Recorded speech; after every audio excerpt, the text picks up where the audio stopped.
Ayan guys, yung mga manok natin, binigyan natin ng isang sanga ng Madre de Agua.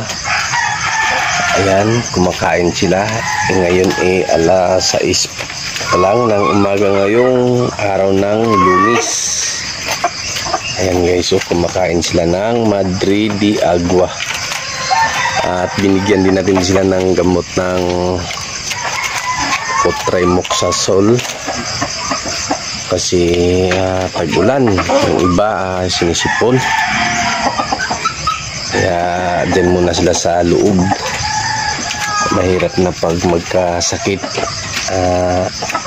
Napakamahal ng mga gamot nila. Yung isang sachet 32 plus yung natamaan ng may gamot pang powder, may gamot pa na tawag itong capsule. Yan ang pinapainom natin ngayon. Wala na, malalaman naman natin kung may sakit sila kasi yung baho ng sipon nila. Pero ngayon okay na sila. Pang 3 days ko na to silang ginagamot. Yan, Madre de Agua muna ang binigay natin. Yung mga saging yan kahapon at saka nung nakarang araw yan. Ang daming bunga ng atis natin guys.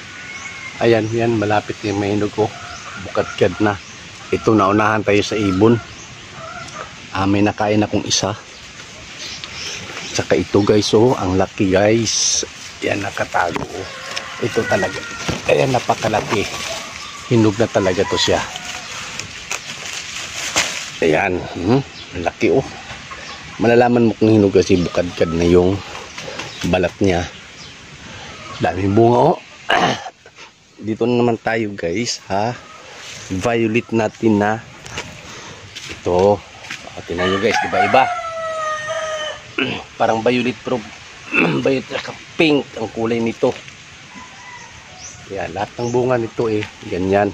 Diba ibang kulay Ayan siya.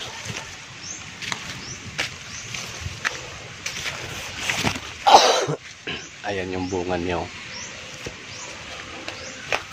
Ayan. Uy, may hinog na. Kinain. Unahan ako. Ayan. Ayan Ayan yung mga bunga niya guys. Unahan tayo wala pang hinog.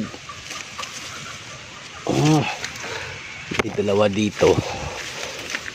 Tingnan natin baka maunahan tayo sa mga ibon.